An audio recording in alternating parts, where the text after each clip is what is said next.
আসসালামু আলাইকুম রহমতুল্লাহ। ইউটিউবের সুধী আমার নেক আমলের পক্ষ হইতে সবাইকে শুভেচ্ছা। আশা করি ভালো আছেন, আমিও ভালো আছি, শুকুর আলহামদুলিল্লাহ।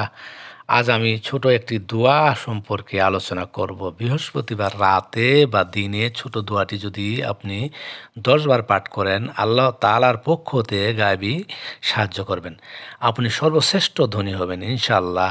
আমি আপনাদেরকে অনুরোধ করছি এই গুরুত্বপূর্ণ ভিডিওটি পুরোপুরি দেখুন। যারা সাবস্ক্রাইব করেছেন ধন্যবাদ, যারা করেননি সাবস্ক্রাইব করে লাইক কমেন্ট করে দিন। সকল ভিডিও আপনাদের কাছে পৌঁছে যাবে ইনশাল্লাহ। চলুন ভিডিওটি দেখি। আল্লাহ তাআলা আমাদের জীবনে দিন ও রাত দুটি ধারা রেখেছেন। এর মধ্যে কিছু রাত ও দিন বরকতময় হিসেবে ব্যক্ত করেছেন।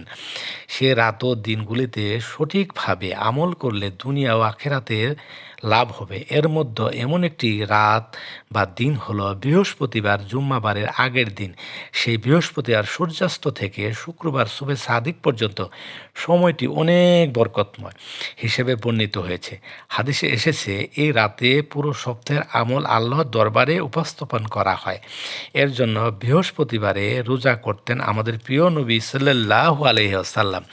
এই বিষয়ে নবীজি সাল্লাল্লাহু আলাইহি ওয়াসাল্লাম বলেছেন, বৃহস্পতিবার ও সোমবার আল্লাহ তাআলার কাছে বান্দার আমল পেশ করা হয়। তাই আমি চাই যে আমার আমল পেশ করার সময় আমি যেন রোজা রাখি। সুনানে নাসাই 2358 হাদিসে এই রাতে গুনাহ মাফ হয় এই কথা বলা হয়েছে। সোমবার ও বৃহস্পতিবার সমস্ত মুসলিমকে ক্ষমা করেন, তবে যাহারা একে অপরকে বর্জন করেছে তারা ছাড়া যে পর্যন্ত তাদের মিলমিশ হওয়া পর্যন্ত।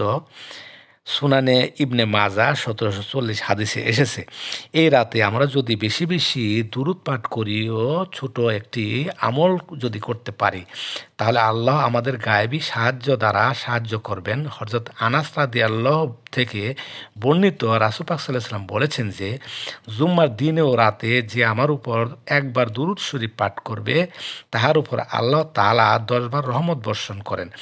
হাদিস বাইহাকি 620। এবং হযরত আনাস বিন মালিক রাদিয়াল্লাহু বলেছেন যে, জুম্মার দিনে ও রাতে যে রাসূল পাক সাল্লাল্লাহু আলাইহি সাল্লামের উপর দুরূদ পাঠ করবে, তাহার 100টি প্রয়োজন পূরণ করবেন আল্লাহ তাআলা। এর মধ্যে দুনিয়াতে 30টি ও আখেরাতে 70টি। সুবহানাল্লাহ। তাই আমরা বেশি বেশি দুরূদ পড়ব ও ছোট একটি দোয়ার আমল করব। সর্বশ্রেষ্ঠ ধনী হওয়ার দোয়া, সুবহানাল্লাহি ওয়া বিহামদিহি সুবহানাল্লাহিল আযীমি ওয়া বিহামদিহি আস্তাগফিরুল্লাহ। আগে পিছে যে কোনো দুরূদ 11 বার পাঠ করে দোয়াটি 10 বার পাঠ করে দুহাত তুলে আল্লাহর কাছে মোনাজাত করবেন। আল্লাহ তাআলা গায়েবীভাবে আপনাকে সাহায্য করবেন এবং সকল নেক আশা আকাঙ্ক্ষা আল্লাহ তাআলা পুরা করে দিবেন। তবে মনে বিশ্বাস রেখে আমলটি করুন, সকল চাওয়া পাওয়া আল্লাহ পূর্ণ করে দিবেন ইনশাআল্লাহ। আজকের মতো বিদায়।